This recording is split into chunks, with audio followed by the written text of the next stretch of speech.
I was reading this article a couple hours ago, and it was very well written, but I think it's kind of got a tone that is not going to resonate with the audience that the author is going for. So Coleman Hughes is, I think he's an Ivy League educated black guy, and I've seen at least one interview with him on Subverse, I believe, with Tim Pool and Molly, whatever her name is. Anyway, so what he's basically saying is that the reparations issue is something that has become kind of this bloody shirt topic within the American political discourse. And if you read through it, which this is a really long article, I can't read through the whole thing, so I'll summarize it and I'll put it in the comments and in the dissenter so you guys can read it. But it is a good article.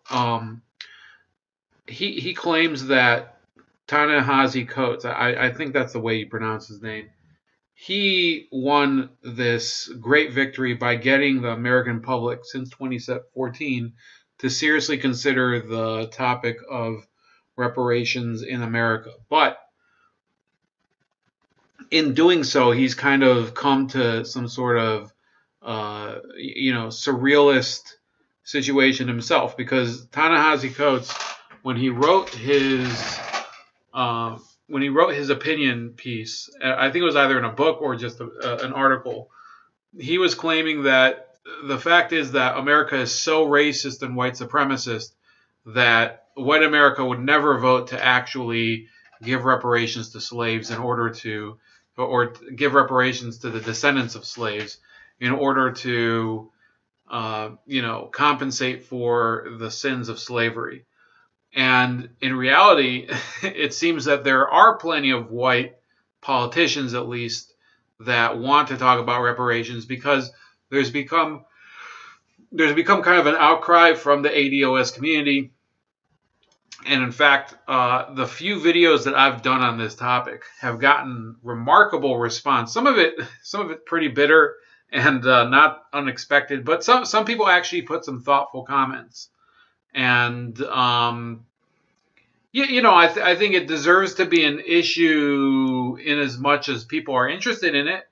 I think that people do have, people who want to promote a single issue that they think is the most important. There's plenty of different examples of that. If there is a pro-abortion movement, if there is an anti-death penalty movement, if there's a pro-prohibition movement, if there's a pro-weed legalization movement, if there's a pro-gun movement, if there's an anti-gun movement, then I don't think you can object that there's a pro-reparations movement. It's not something that I think we can say to people, well, we're just not going to talk about it. But the point of Coleman Hughes' article was that the fact is that there are plenty of people who are so racially accommodating, who want to, I guess, do right for the sins of the past so much that they are willing to entertain the notion of reparations and really go seriously and support it. And that is Ta-Nehisi Coates' dilemma, because he was trying to make the point that no, Americans are too racist to actually face up to their past or whatever. And he actually said, there's a quote here. Let me see. He says, Coates argued that racism is not merely a tumor that could be isolated and removed from the body of America, but a pervasive system both native and essential to that body. White supremacy is so foundational to this country that it will likely not be destroyed in this generation, the next, or perhaps ever. It is a force so fundamental to America that it is difficult to imagine the country without it. So Hughes's supposition is that this proves that he doesn't know what the hell he's talking about. However, that, like, Coleman Hughes is against the concept of reparations.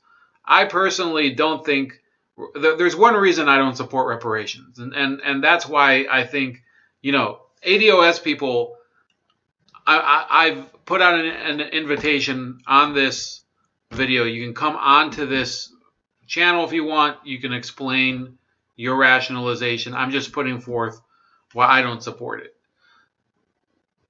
The people who get the reparations, I personally doubt that they will not, that they will then therefore say, well, slavery is now over and we are done and let's let bygones be bygones. No, the majority of those people don't believe that the sins of slavery can ever be compensated for, but they think that at least the minimum should be that they should be paid for financially.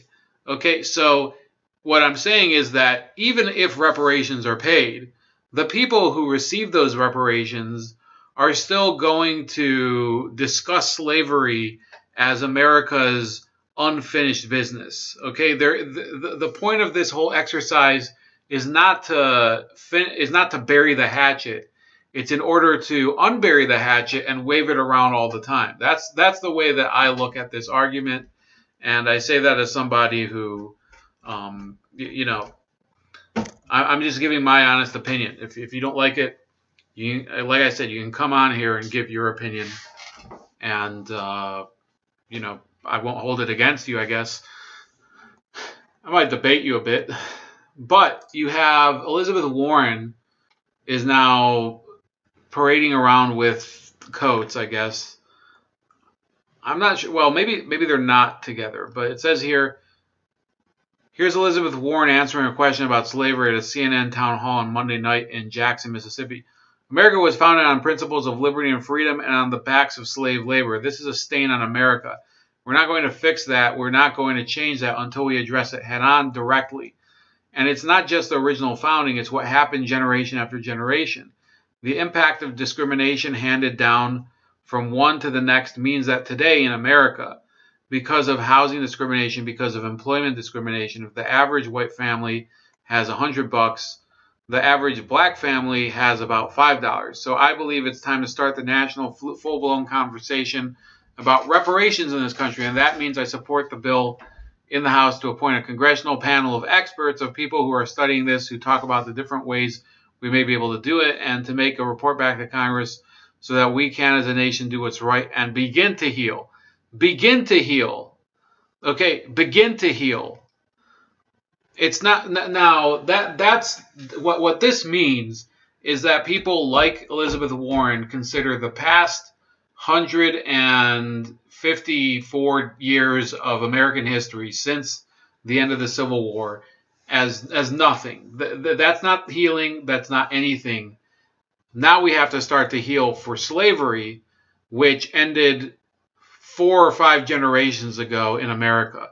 Okay, there's countries, by the way, like I believe Kuwait freed its last slaves in the early 1960s. Okay, Kuwait and some of the other Gulf states.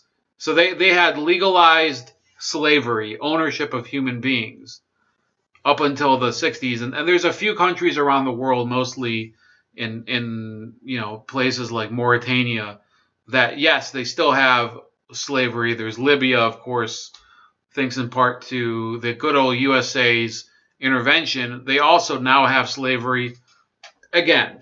So this whole notion that we're going to atone for the sins against people who have been dead for over 100 years because their descendants supposedly have not been able to overcome this issue. I don't think that the appropriate language is where we have to begin to heal now, because there's this attitude that I believe will continue to hold, which is it's not just among the descendants. It's among politicians like Elizabeth Warren. Elizabeth Warren if she wants to pay reparations to people because she feels guilty for her own family for owning slaves or oppressing black people, I feel she should give the money. Okay, my dad came here in the 70s, and then my mom came like a couple years later. So that's really her problem. It's not my problem, and it's not the problem of a lot of people who came here from the third world.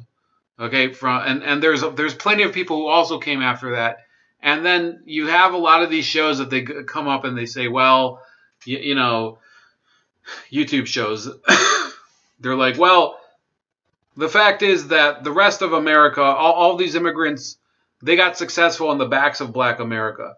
No, there are people who they are qualified people from overseas. Okay, they got their education overseas. People from countries like Czech Republic and India and friggin' Korea, and they were ambitious enough in their home country, and they were qualified enough, and they didn't get successful on the backs of anyone except for the help of the people in their lives. Okay, whether it's their parents or their teachers or whatever.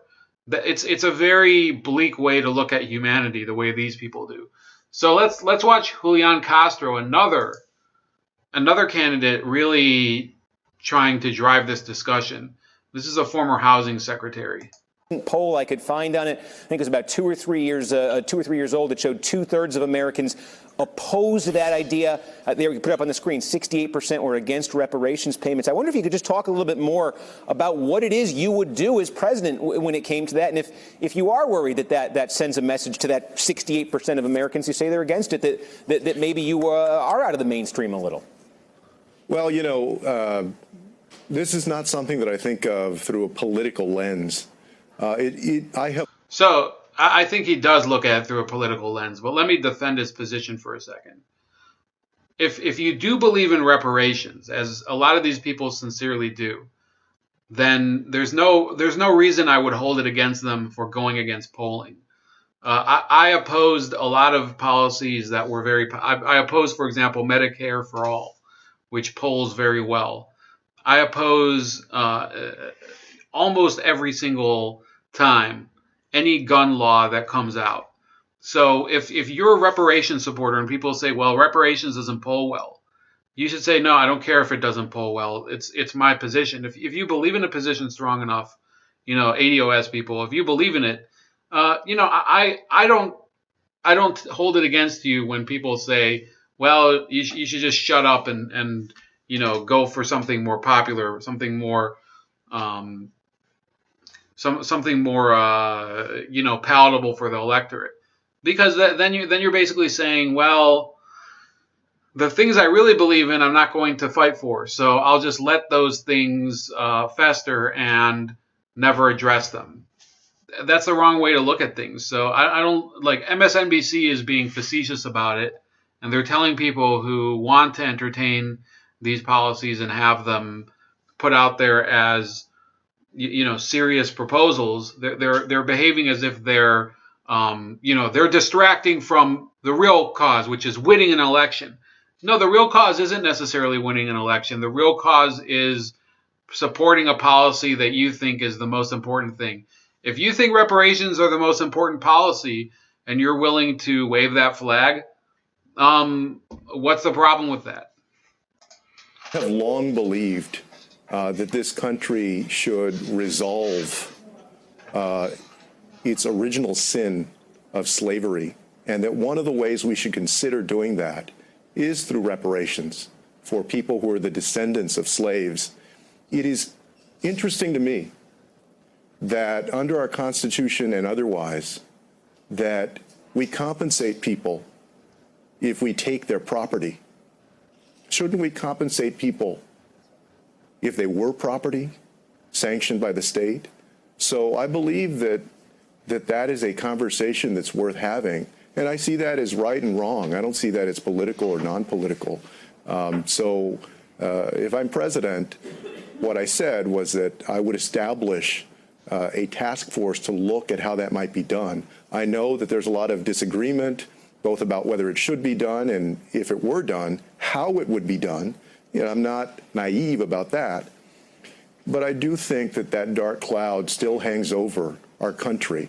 I believe that we ought to move forward in the 21st century as one nation with one destiny, and that until that issue is resolved, until that original sin is addressed, we may think that we're moving forward as one nation, and I don't think that we ever really will.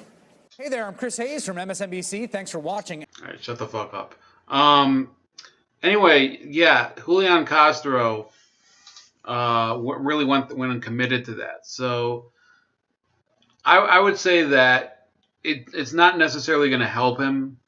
Now we're back to talking about what gets you elected. I don't think that running on the reparations platform is necessarily going to help people as much as the policy that I think that the left has that is most popular, that garners the most votes, is Medicare for all. And it's a very simple reason. Medicare for all, the title actually says it. It's something for everyone. And reparations isn't. So some people, when they hear reparations, they feel slighted, okay, because they are not part of the group that's going to receive it. So the people who are supporting reparations are generally looking at black voters and seeing how they can help them win the South during the primaries. And then after the primaries are over and, you know, whoever's nominated is picked at the convention or whatever happens, I think in many cases these candidates could back off and say, well, we don't really care about reparations. It's not that much of an issue. So it'll be interesting to see what they say. Now, here's some more stuff Elizabeth Warren also said, and she's not the only one, but she's talking about abolishing the Electoral College. And here's her rationale. Come a general election, presidential candidates don't come to places like Mississippi. Yeah.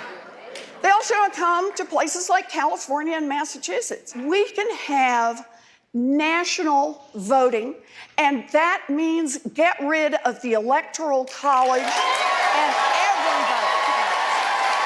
That was Elizabeth Warren at her CNN town hall last night, coming out strongly in favor of abolishing the Electoral College to a Mississippi crowd that was really loving it. I mean, they kept clapping for a while. Yep.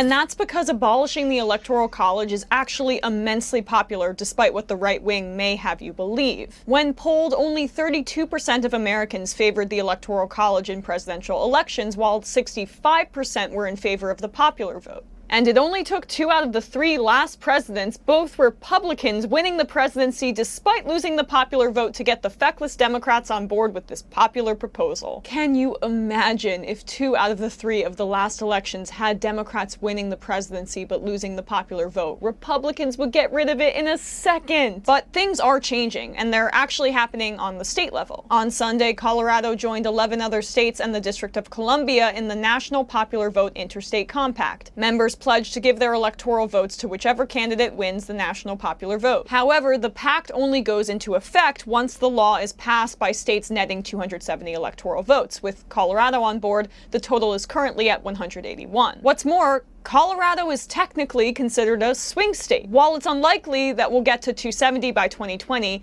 it could actually happen. Jurisdictions that have enacted the legislation include Rhode Island, Vermont, Hawaii, Connecticut, Maryland, Massachusetts, Washington, New Jersey, New York, Illinois, California, and the District of Columbia. New Mexico, whose Senate approved the legislation last week, and Delaware, whose House passed a comparable bill Monday, could be the next states to join. So this process is actually gaining steam, and need I remind the people who are saying that we cannot change the Constitution? We've done it a few times. At the beginning of this country, only landowning white men could vote, and we amended the Constitution and began giving universal suffrage in the 1830s to all white men, and then to black men, and then, of course, to women. We've altered who can vote and what votes are counted many a time, and like when we're voting for a representative in a district or a senator in the state, they are elected on the popular vote of the people that they're representing, and the president is supposed to be the ultimate representative of the people. So shouldn't it be determined in the same way? The whole country is his or her district. Let's treat it that way.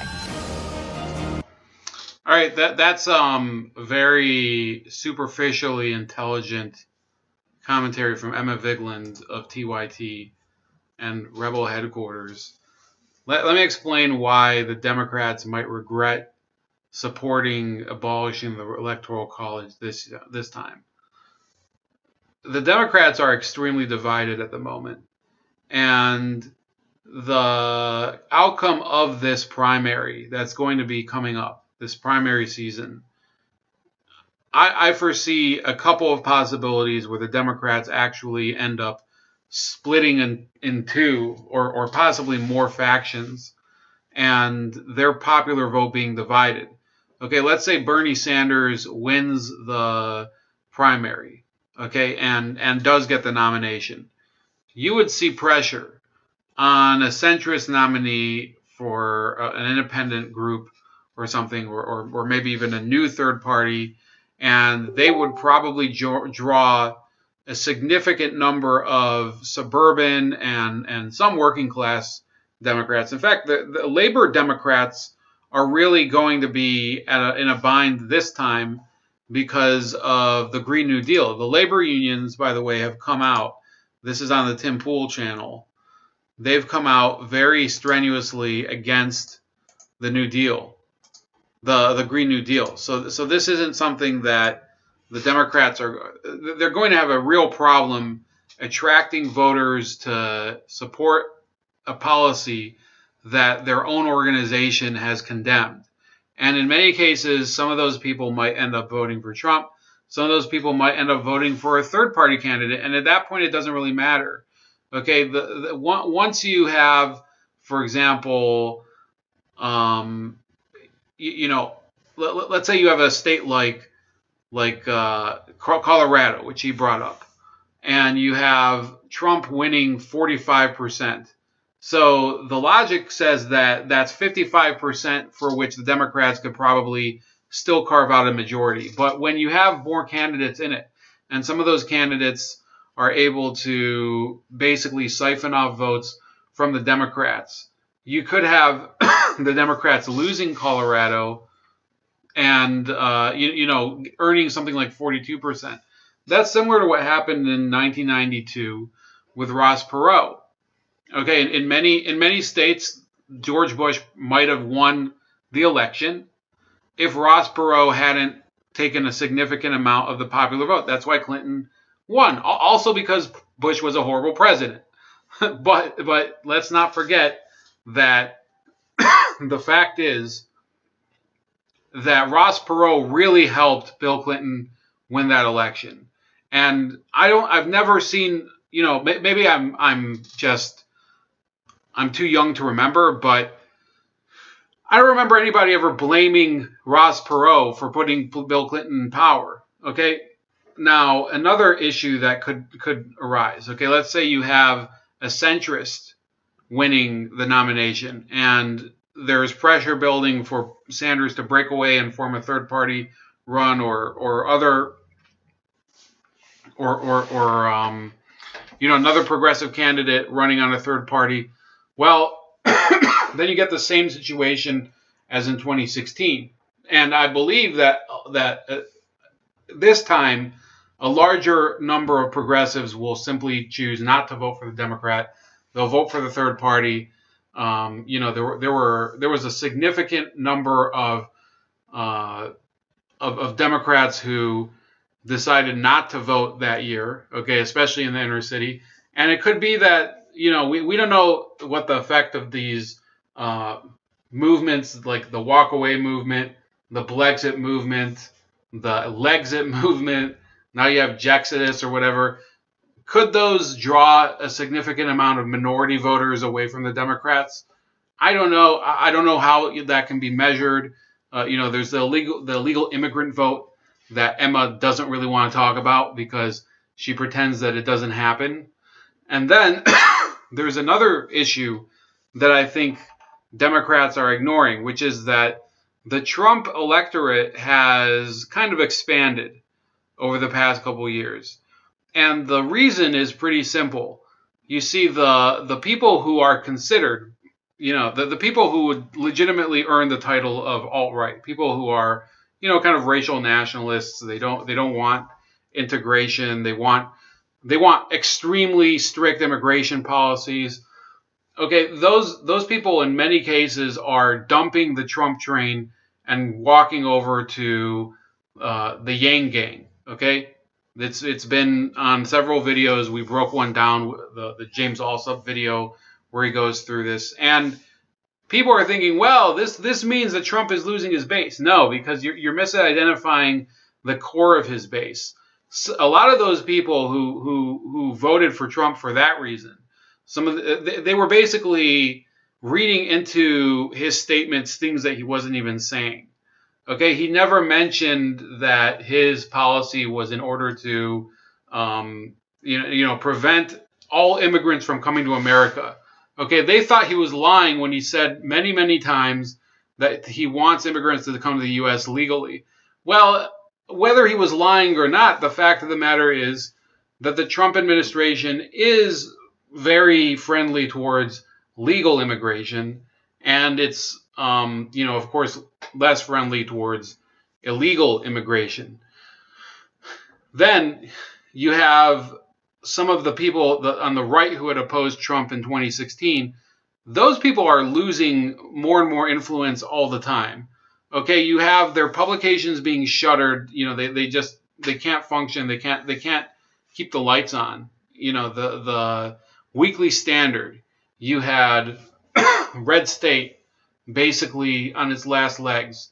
The Blaze has had to go through a metamorphosis, and now its leader, Glenn Beck, is basically on the Trump train. Okay, and you have some of these so-called leaders like Evan McMullin, or Eggy McMuffin, as some people will call him, who was the quote-unquote independent conservative candidate in 2016.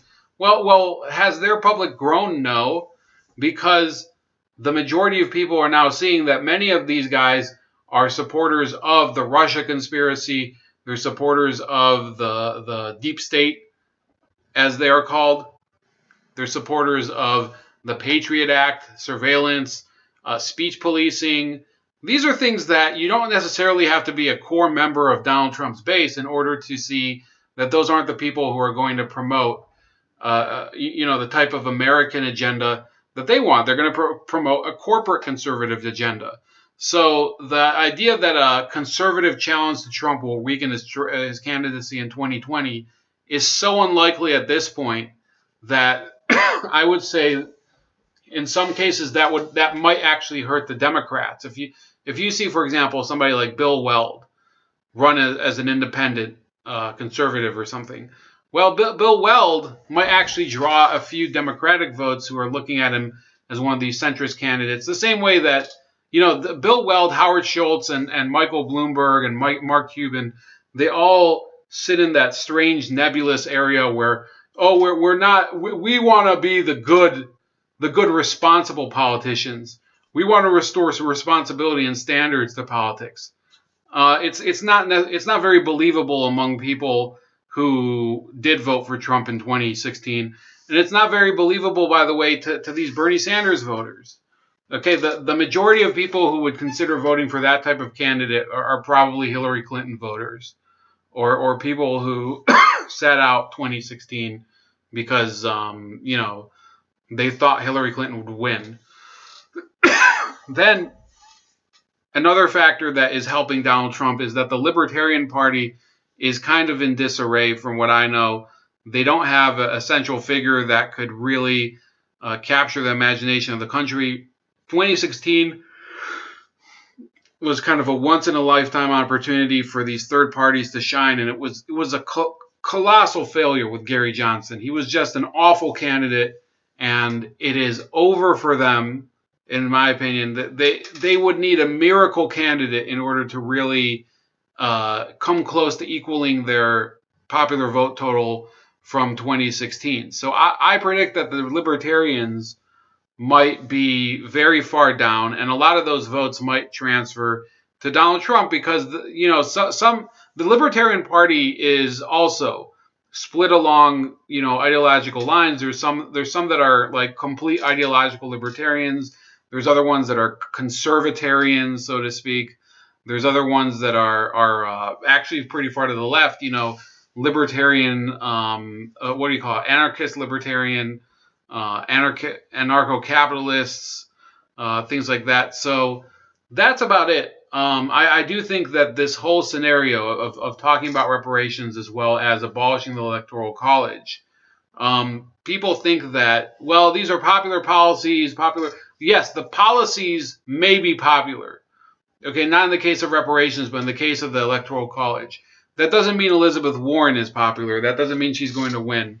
And that doesn't mean any of these other clowns that are proposing these policies are going to win. You know, Julian Castro, I think it is kind of a courageous, it's a courageous way to express yourself, to say that you support something like that, even though it's very likely it could help you, it could hurt you when it comes to the polls. But yes, you are going to see people who will say, well, I will abolish the Electoral College. Well, you're not going to get a chance to, okay? Yes, there's a lot of frustration with the Electoral College because people don't understand the concept of a smaller state, a state like Delaware, needing some sort of clout in order to remain relevant. So a lot of these people are basically buying into the idea of a completely popular vote election, but they probably will still not vote for Elizabeth Warren because I believe she's unelectable. That's about it. Please like, share, subscribe. Subscribe to my other channel, Razor Ray Special Cuts. Also subscribe to me on BitChute, Gab, and Minds, and I'll try to put all these links in the description. And have a good night and a splendid Wednesday.